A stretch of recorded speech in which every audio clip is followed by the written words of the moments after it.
Content about collapse seems to be everywhere now, and with more and more people coming out with books and podcasts and TED Talks, this video is going to introduce a way to think about how much you trust various people when they tell you what to expect for your future.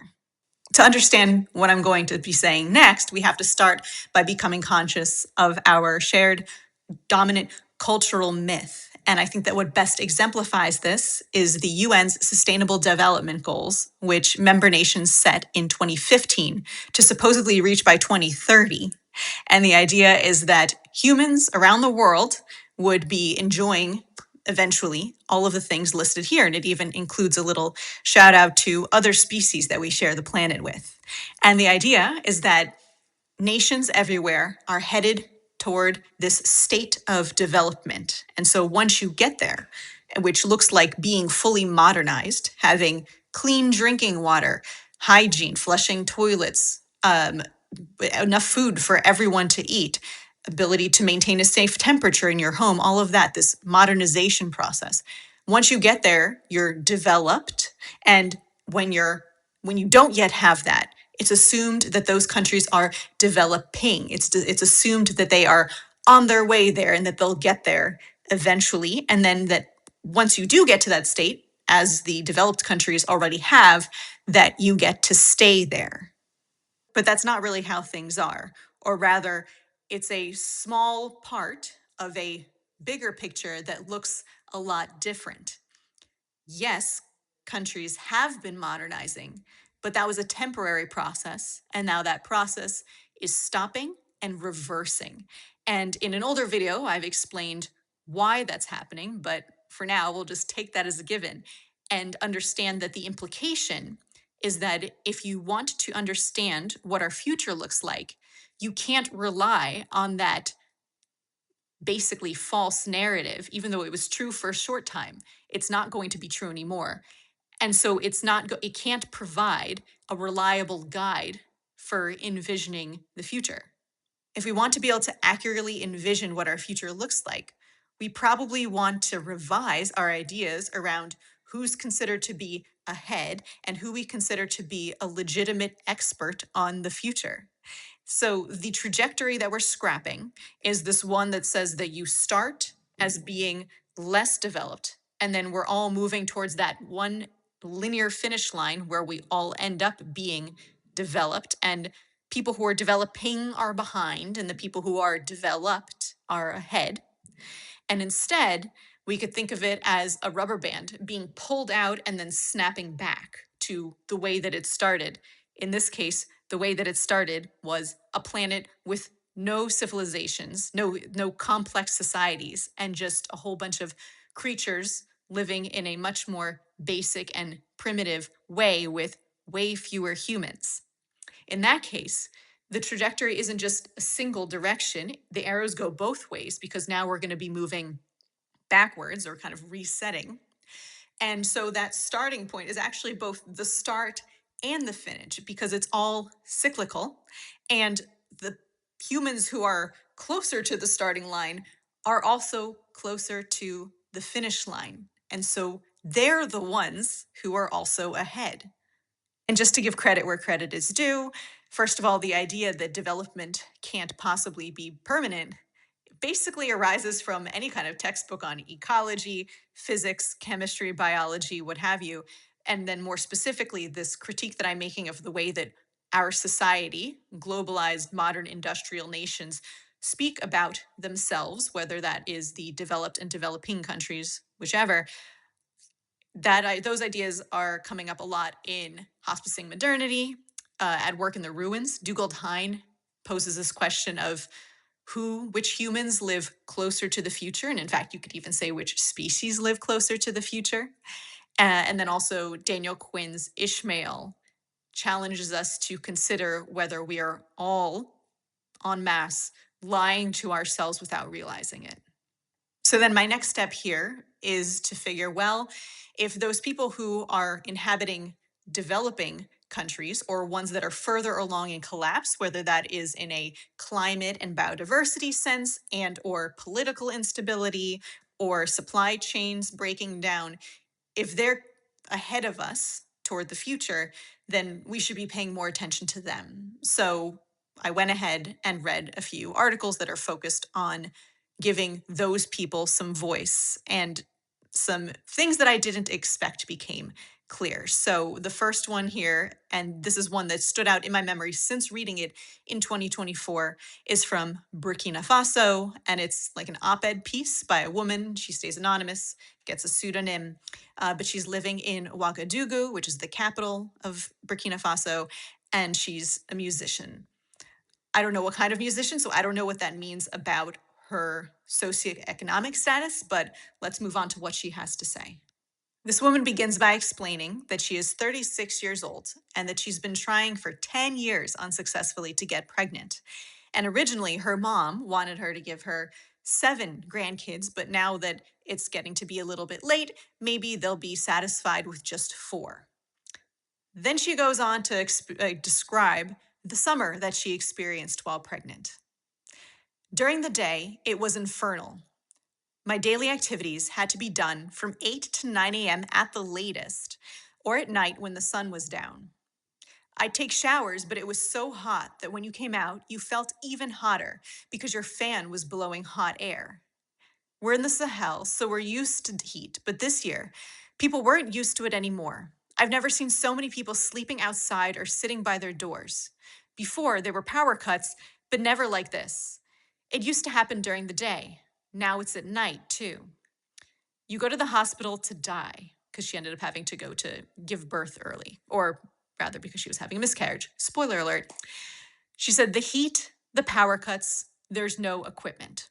So it sounds like their medical system is also already starting to break down. So yeah, she had a miscarriage at 6 months. But then there's the closing sentence as well of the article, where she says, but every time I watch a movie and see a woman who just gave birth, that feeling returns and I feel awful. Imagine I could have too. So this really struck me because it seems like the reality that she's living in is the one pictured here on the right. She describes it as infernal, which means like hell. Okay, granted, she was just talking about the heat, but it sounds like a lot of things are not going well there. And yet, in the very beginning, when she's talking about her desire to have kids, as well as at the end, when she is regretting that she had a miscarriage, she seems to be envisioning this existence on the left for her child, which is not a reflection of the reality that she's living in. And the article, in the article, she seems to blame the medical practitioners, like she didn't have enough information. No one was warning her about what was going on. Whereas to me, the major takeaway was that if she, at this point, if conditions were so bad as to force a pregnant woman to have a miscarriage, what kind of life do you think that your child would have had in 5, 10, 20 years? Could you expect that child to live past their teenage years? And even if they did survive, what kind of an existence would that be? It doesn't sound like she's having a great time. So why is she so fixated on bringing more humans into this scene? So that seemed weird to me. But speaking of heat-induced miscarriages and children with low life expectancy, here's a little tangent and recommendation. Tom Murphy just recently posted a blog post about infant mortality rates and how our society, which again, we are operating within this dominant culture that has certain narratives and myths, we celebrate the reduced infant mortality rate as a victory. But he looks at how it actually comes with a whole lot of consequences. So if you have any spare bandwidth to do some reading, I will link that below. And for those who don't know who Tom Murphy is, he was formerly an astrophysicist with NASA before he quit over ethical concerns about where civilization was headed. He now has a blog, and he's one of my favorite people who speaks about collapse. His YouTube series, Metastatic Modernity, was what inspired me to get onto YouTube in the first place. So, tuning into that woman from Burkina Faso didn't go quite as planned. She didn't turn out to be as perceptive of reality as one might hope. So, I figured, well, let's give it another try. So, here's another article that I remembered reading from 2025 in the Philippines. And the headline of this one is I'm afraid for our children. Good. They're thinking now, maybe. And so this is a photo gallery. If you want to see all of them, I'll have that link below. And it's people pictured in their homes and workplaces dealing with the floods that the Philippines are experiencing. Before I get into reading their statements, it's probably worth noting that they were probably asked some specific questions like, if you had a message for people in power or for the whole world, what would you say? Right? So maybe they were set up to say the following things, but maybe not. So let's hear it. One person said, I hope a solution can be found so that we will never experience this suffering again. I hope the government budget will be used properly so that something can be done about our situation. Another person said, I hope our world changes. I hope the leaders, like those corruption cases that reported, don't ignore the needs of the people. Another person said, I hope the flood and high tide won't occur again so children will be able to play in the street and can have more fun. And finally, one person said, the government should raise everything so it doesn't flood. They shouldn't steal and engage in corrupt practices. They shouldn't be stealing from people. They should be helping their constituents. So I have some bad news for these people. The floods are going to happen again. Your government probably is going to remain corrupt. And your children are not going to have much fun in the future. And yet, one can try to find a learning opportunity in everything. So, what might I learn from these articles? Well, it seems like, although there are some people out there who really have their thinking caps on, a lot of people are just wired to behave like robots and not receive very much information from the outside so that they can update their models with new understandings about the world that they live in. Instead, it's just a script that they're acting out. So it's like make babies and hope that someone else handles the problem, except that it's not a problem, it's a predicament. There is no solution, and therefore the government can't do much for you, nor can you. And so, anyway, that's point one. Point two is that I realized I was thinking to myself, well, someone that theoretically there's someone out there that they could have interviewed and that person would have said something like, well, I have nothing to say to the world because I'm pretty sure that it's all just going to fall apart and we're going to die and nobody can do anything about it, nor will they. And that just doesn't make it into the article because it doesn't make for a nice feel good media piece, or not even feel good. Actually, yeah, no, it's like even when we read an article that's really negative, it's like there's a minimum, that there's a floor below which the media company won't allow the narrative to go. And so there is a degree of cherry picking of anecdotes going on, while also giving us these crumbs. Like the media outlets are doing the bare minimum to check the box of saying that, like, well, technically we did go around and ask these people for their opinions, so you can't say that we didn't, and you can't say that we're not reporting on climate change. But they're really only giving you a small slice of the bigger reality that's out there. Fortunately, I have a subscriber from Mali. And before I get into her description of the existence that people over there are leading, here are some pictures of the country to help you envision it. So here's what she had to say. I live in Bamako, Mali, West Africa. The future you're describing is our present. Wars, no water, no electricity. Only in the capital, Bamako, do we have 6 hours of electricity per day, sometimes 3, sometimes 1 hour per day.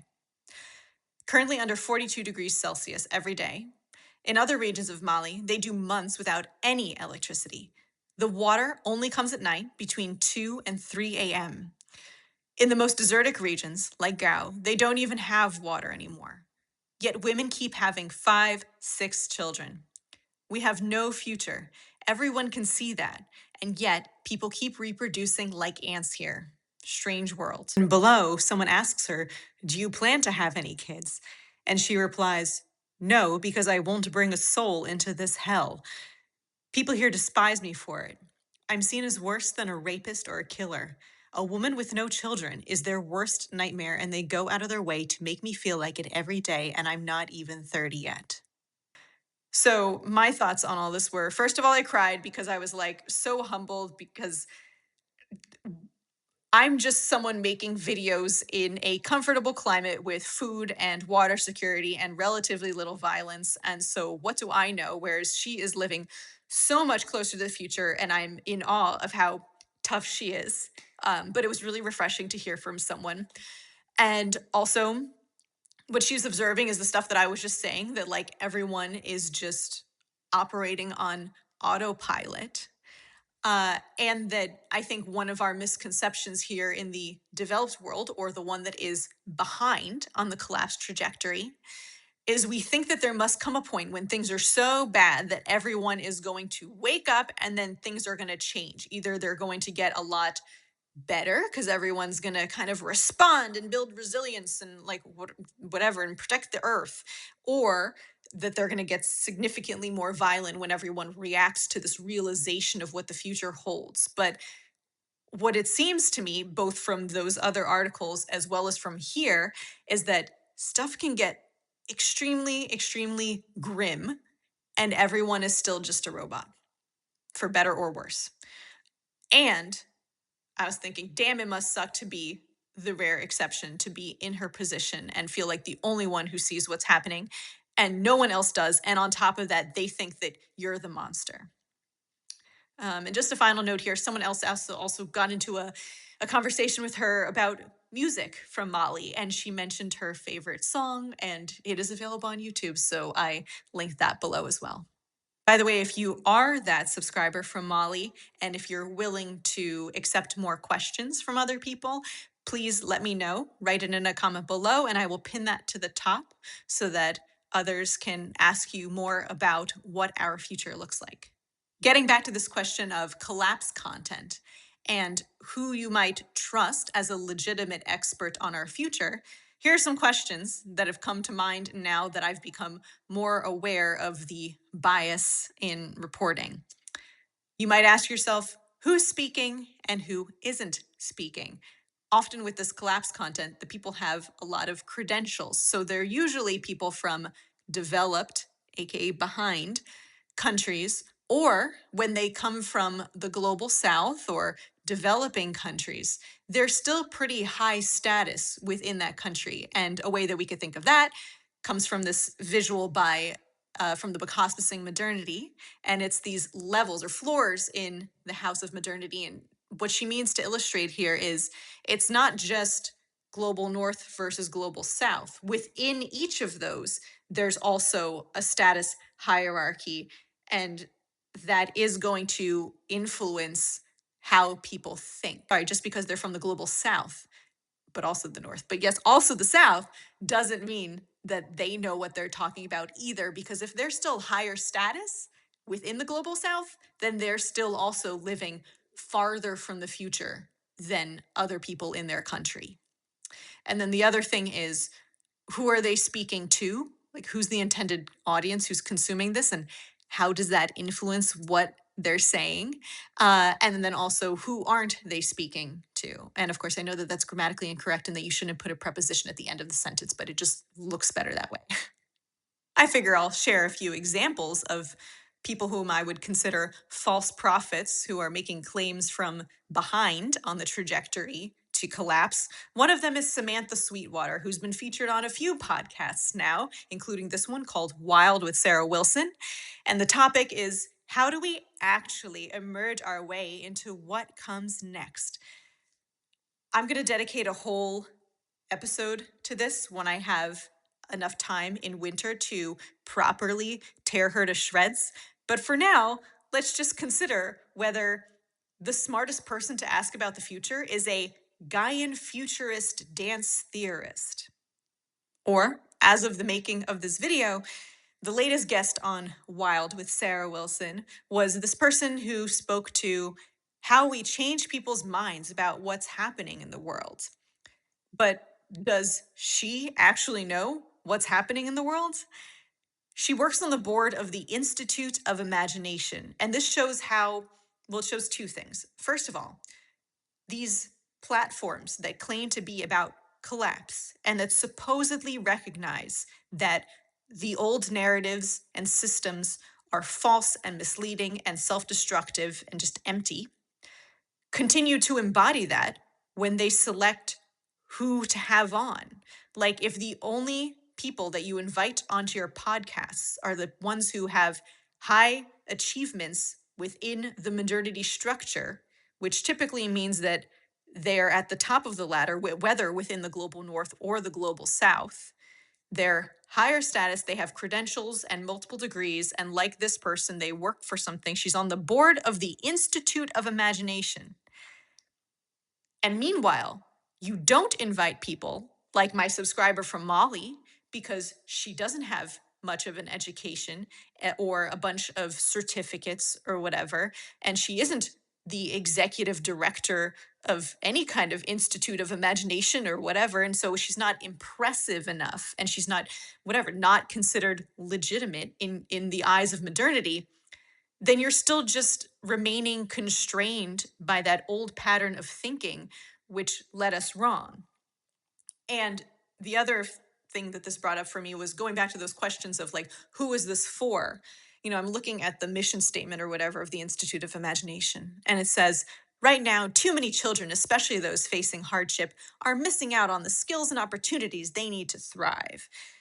Now, I think that if you sat this person, Sarah Stein Librano, at a little cafe table across from my subscriber from Mali and like asked her to give her little talk to my subscriber, there's no way you could take what she was saying seriously, because the whole time the person from Mali would be sitting there just rolling her eyes and being like, do you actually expect me to believe that the kids in my country are going to be thriving at any point? Of course not. This is total. But by keeping the conversation between one person from the global north who is high status and another person from the global north who's high status, there's no criticism happening. Everyone is just fully swallowing whatever the other person is serving, and it goes being unquestioned when in fact everything she's saying should be examined more closely and shown to be misleading. And now, just to end on one more example of a false prophet from behind on our shared trajectory towards collapse, this one really exemplifies why you probably don't want to trust these people who are behind, because they don't know what they're talking about. They can't know what they're talking about because they live farther from the future than the other people who are closer to it. And it becomes comically obvious here. So, this is an interview on The Great Simplification with Nate Higgins. He has as a guest Rob Hopkins, who recently came out with a book called How to Fall in Love with the Future. And he supposedly considers himself a time traveler who can envision, I mean, it's right there in the subtitle. He thinks that he is capable of envisioning what our future could possibly hold. And so, as usual, at the end of the interview, Nate asks him the question, if you could wave a magic wand, what is one thing you would do to improve human and planetary futures? And Rob replies, I would collapse all oil and gas companies. And Nate says, but that would be the demise of billions of people if that happened overnight or in any short-term horizon. So Rob goes, oh, well, maybe they would go and then maybe we'd have to nationalize. We would nationalize them. And Nate says, well, most of them are national already. 88% are national. So Rob says, I would put a kind of a thought bomb in the minds of people who run oil and gas companies so that they set out to design their demise as rapidly as fits within climate targets, but is way more ambitious than they're currently thinking. And Nate says, but that's really the worm that needs to be in the institutions of the world, because they, meaning fossil fuel companies, are just providing what the world is using. It's everything. It's the whole system. And Rob says, but you said one thing, so I'm just trying to stick to the spirit of your exercise.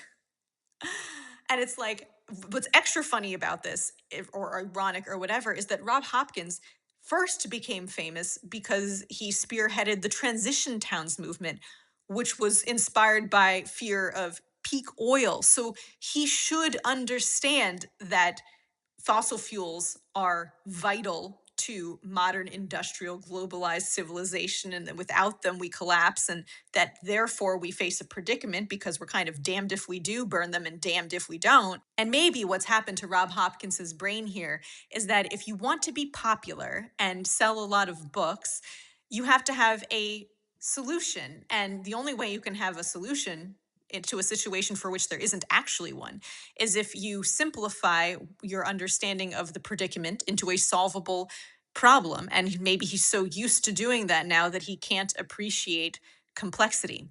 But you know who would appreciate complexity? Someone who's currently living in a country where they've been cut off from fossil fuels. Those people could easily tell you that, yep, if we had been burning them, and of course, in other countries they are, it's making climate change worse, but also we're experiencing what it's like without fossil fuels, and that's not a good time either.